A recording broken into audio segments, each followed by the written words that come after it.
Hey scrappy people, it's Tracy Reed here coming at you with another DIY Your Scraps video, and this video is all about the Cocoa Daisy paper and ink collection, and I thought that I would focus on making some journaling spots for the new year. I am trying to focus on journaling and telling more story in 2019, so I thought that I would make that a little easier on myself and make some creative journaling spots. Now, not everything I make in this video is going to be a journaling spot, but the majority of what I make is going to be a journaling spot, and I know that I went through that first tag really fast, but don't worry, I'll bring it back down into frame in a minute.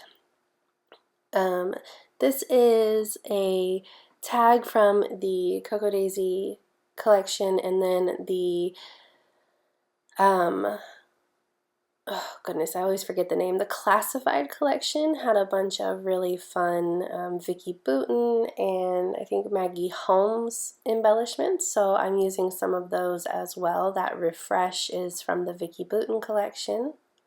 So I'm just trying to layer this tag up a little bit and add some visual interest to it. I thought that this would be a good sentiment for, you know, the new year, refresh, start something new. Don't worry, I will bring all that stuff down in the frame so you can see it. I just didn't realize, I had zoomed in and I didn't realize that I was so zoomed in when I was moving those out of frame, but I'll move them back in just a second. Some more tags. There's a lot of cute little tags in the Cocoa Daisy collection, so I'm kind of taking advantage of them and creating little embellishment clusters. That one you can definitely write on for a little story. This one is just an embellishment cluster with that cute damask stamp. I really like the pops of black in this collection, so I'm trying to incorporate some of that black in here as much as possible.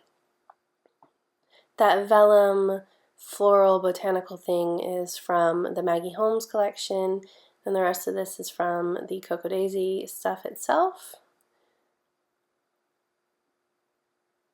Another tag. There's a lot of tags in this collection, so I'm just using them up in new and interesting ways. A lot of times I just use the tags to layer under my photos and things like that, so I'm trying to use them in more interesting ways this year. So I'm creating a journaling spot here. The feel of the Cocoa Daisy collection is very art journaly, so I'm trying to go with that collage-y sort of art journaly vibe as well. I didn't really like that phrase on the journaling spot, so I just covered it up. I'm going to layer this flower here with the journaling spot, and then just a little sentiment as well. Just easy peasy pre-layering so that it's more,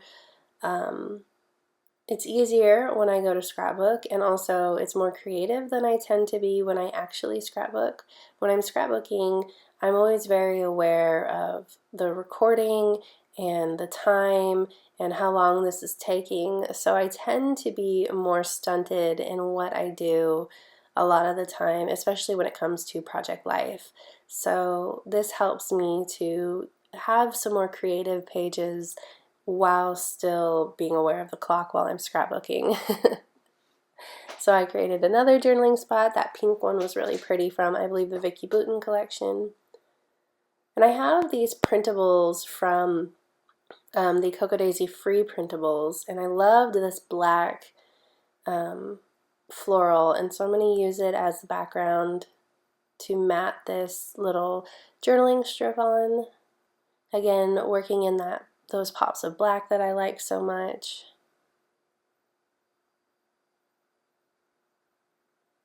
I'm going to notch it into a banner. There we go.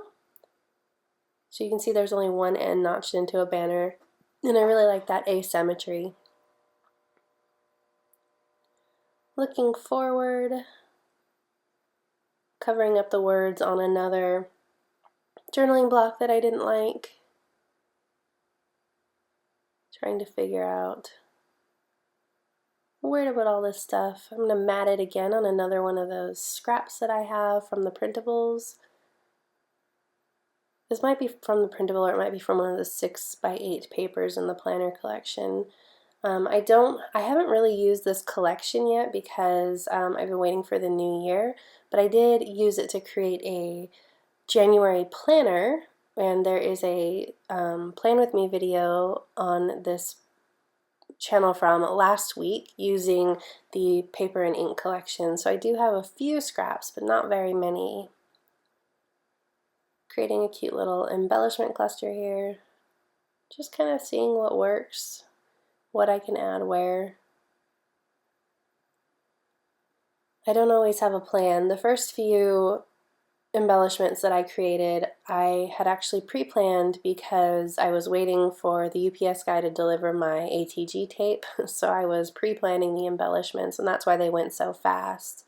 But I decided that I needed more for this video, so I only pre-planned the first few, and then now I'm just kind of flying by the seat of my pants. Incorporating those fun vintage black tabs into these clusters as well. I don't really use brads, so I don't have brads to go through those holes, so I'm trying to cover them up as much as possible. There's that hole right there on that pink journaling block that I'm not sure what I'm going to do with yet, but when I actually use the journaling block, then I'll figure it out.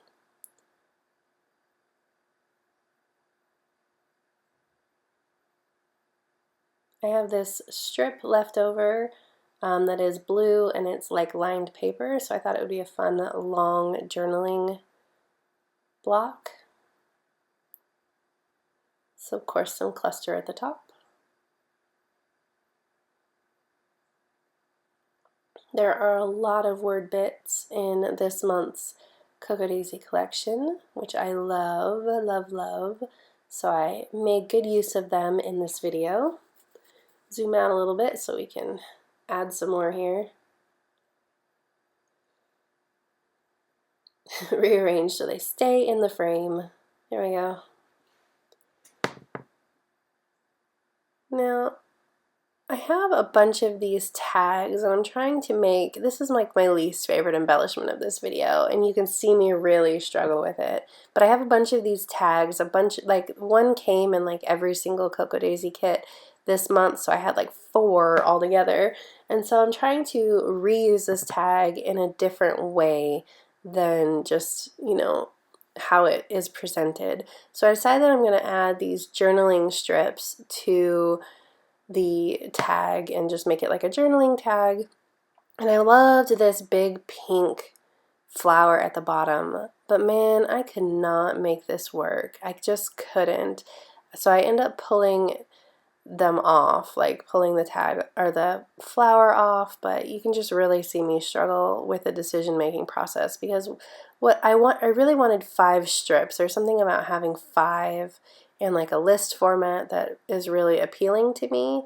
So I really wanted 5 strips, but I was covering up that flower just way too much, and it was really bothering me. So I initially moved the flower down so that I can, you know, have more, but it just becomes such a large embellishment when I do that that I'm not happy with it.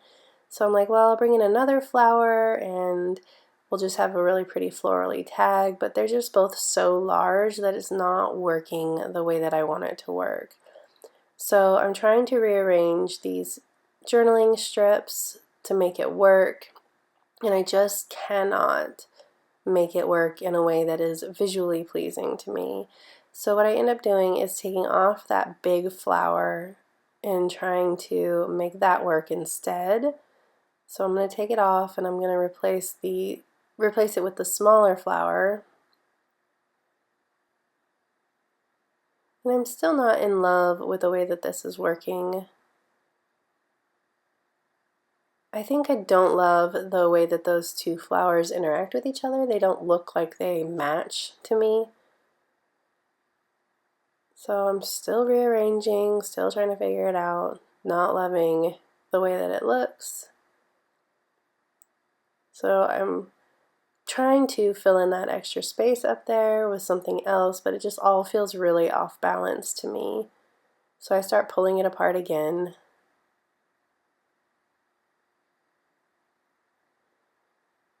And eventually I settle on something that I will probably mess with again when I go to use these in a scrapbook page, but it's not as visually unappealing to me the way that it lands. You just see the frustration. I do believe that this was my last embellishment because I was just so frustrated afterwards. Oh yes, I create one little one and then we're good to go. Hello 2019 on this little cute tag. And of course I just can't leave it at that, so I'm going to create a double tag. And then I'm going to call it good. So if you enjoyed this video, I'd love it if you give it a thumbs up. If you're new here, go ahead and subscribe. I would love to have you, and I will see you next time. Thank you.